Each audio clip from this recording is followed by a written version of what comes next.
In 2014, the world was confronted by a changing face of conflict.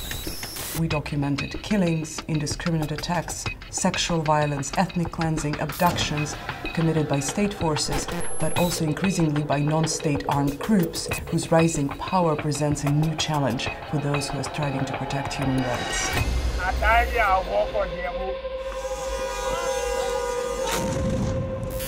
Government leaders have justified horrific human rights violations by talking of the need to keep the world safe. But we know that knee-jerk reactions and draconian anti-terror laws do not work. Amnesty International is accusing the Nigerian military of killing more than 600 released prisoners.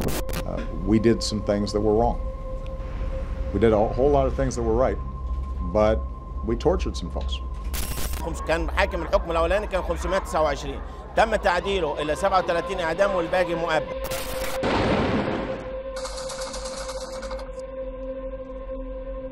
The shocking indifference and complacency demonstrated by governments and key international bodies. They chose to look the other way. We want world leaders to confront the changing face of conflict. We want a real commitment and complete change in tactics.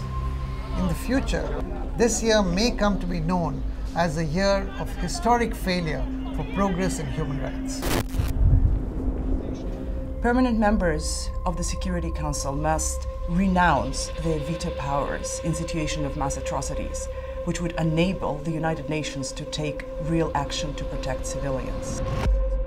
C'est parce que les événements récents, en particulier en Syrie, ont montré que le Conseil de sécurité, lorsqu'il ne peut pas agir, n'assume pas ses responsabilités et que les conséquences sont terribles pour les populations civiles. Nous comptons beaucoup sur le soutien d'Amnesty International pour continuer notre action de plaidoyer et nous allons ensemble développer des actions de manière à convaincre le plus de monde possible dans les opinions publiques et dans les fondations, les institutions, auprès des gouvernements, de la justesse de cette idée.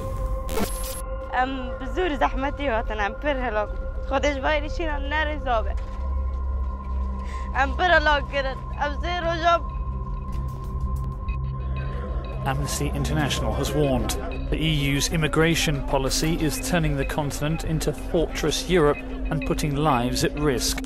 Instead of paying lip service to the plight of refugees, governments must commit both political and financial resources to assist and protect those displaced. I've been a relief worker and a human rights worker for more than 30 years.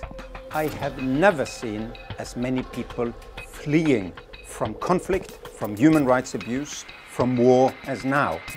I support this call on governments to receive refugees and to provide protection to those who need it the most, people who flee from violence.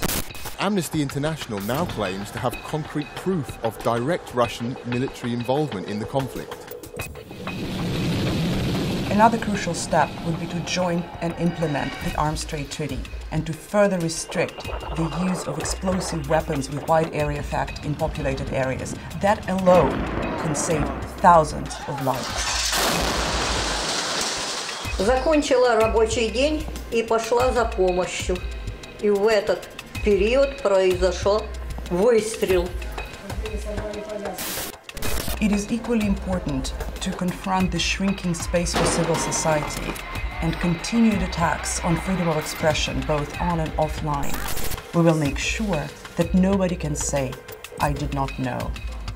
We will stand with victims, their families, activists, to demand justice. Amnesty International believes that even at times like this, that may seem bleak, it is possible to create change. Change for a safer world without compromising our fundamental rights and freedoms.